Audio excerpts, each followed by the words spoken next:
What's up, Fortnite fanatics? Twin Sanity here. I collect it so you don't have to.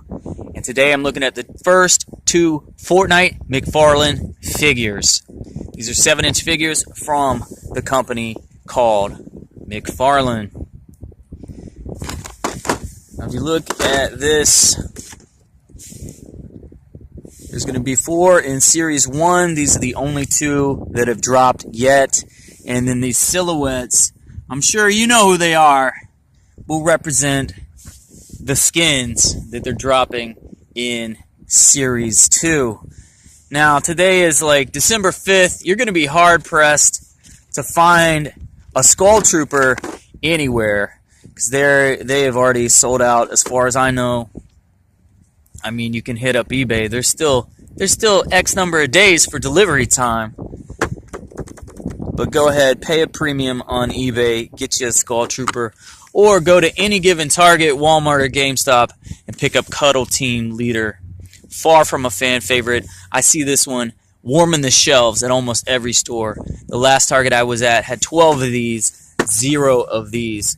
I do suspect they will release these again. In other words, the stores will restock probably when these other 2 are finally released. But I guess I share a certain aesthetic with Todd McFarlane and his design team because of all these 8 figures, these 2 are the only 2 that really capture my attention. So I respect that he and his company put these out first. 22 moving parts. Look at this dude.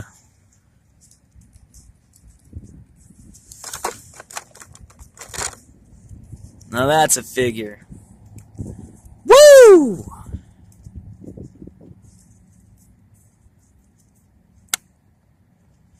Very nice. So, one of my collecting aesthetics, it should be evident to any of my viewers and subs. I don't play video games, I collect toys, but I love collecting skeletons, skull, decorative skulls, anything that's like has an interesting take on a skeleton. It kind of includes Jack Skellington, it kind of includes Skeletor, but I like, more into things that aren't specific franchises. And while this is a specific franchise, it is still very dope sculpt.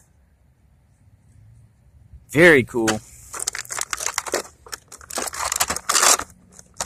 His little pickaxe tool. Very awesome. Cool weapon. And his backpack. Now there's another aesthetic I like, and it's kind of like cute cuddly things with guns. Or cute cuddly type furry things that have, a fierce or scary edge to them. Does that make sense? I'm talking about the Scare Bear bunch. They had these things I think they're called Bad News Bears. Bad Taste Bears. Look that one up. Those are really cool. The Five Nights at Freddy's stuff I would put into this aesthetic. Halo Kitty, which is like Hello Kitty, all decked out with Halo weapons. And then the first thing that caught my eye about Fortnite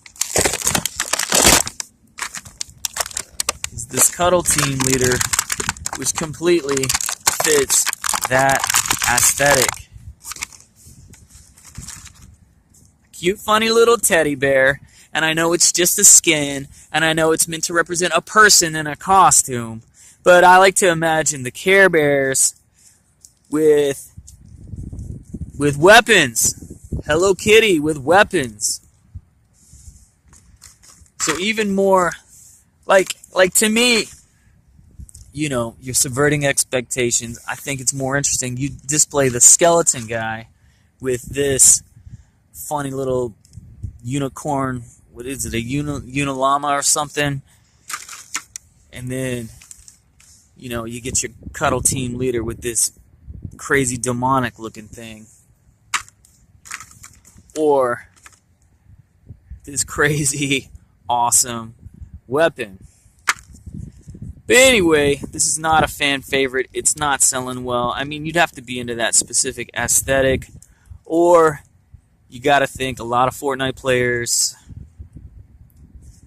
just kind of prepubescent, you know.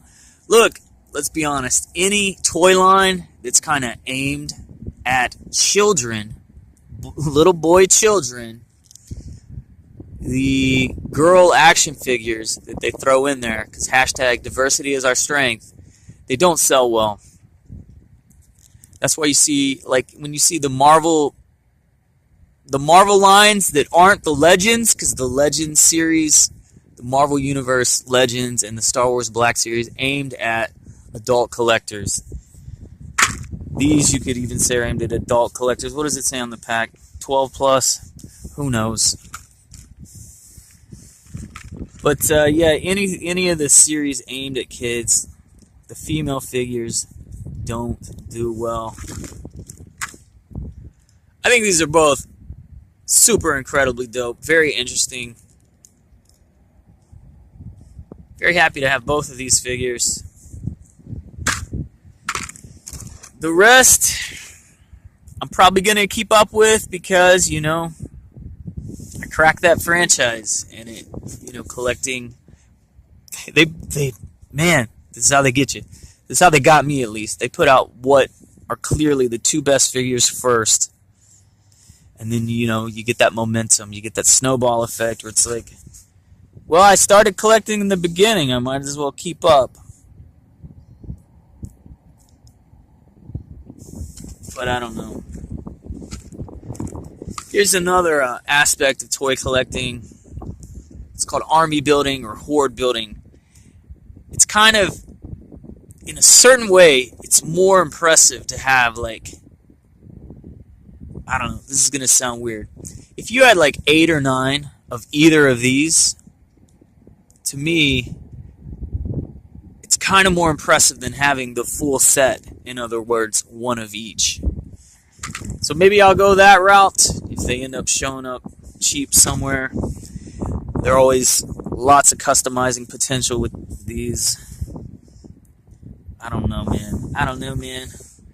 Kind of want to swap their heads even.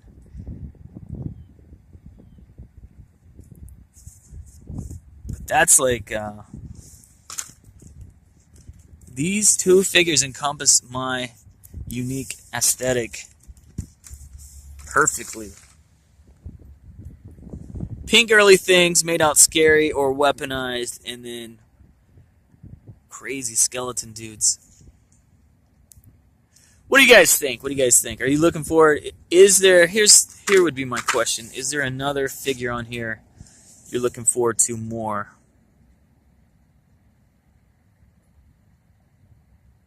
Yeah, just look how that Cuddle team leader stands out. Like, here's the fierce warrior types that you'd expect. And then, a freaking furry. Toy Insanity, I collected so you don't have to. Thanks for clicking this video. Thanks for all your likes and subs. There's going to be tons of Fortnite contests coming up, giving away figures. If this is the kind of game that they're ever going to start putting codes in the packages, I give those away immediately. But yeah, when Moose drops their toy line, it's inevitably going to be the kind of thing where you get tons of duplicates. I'm just going to be giving those away.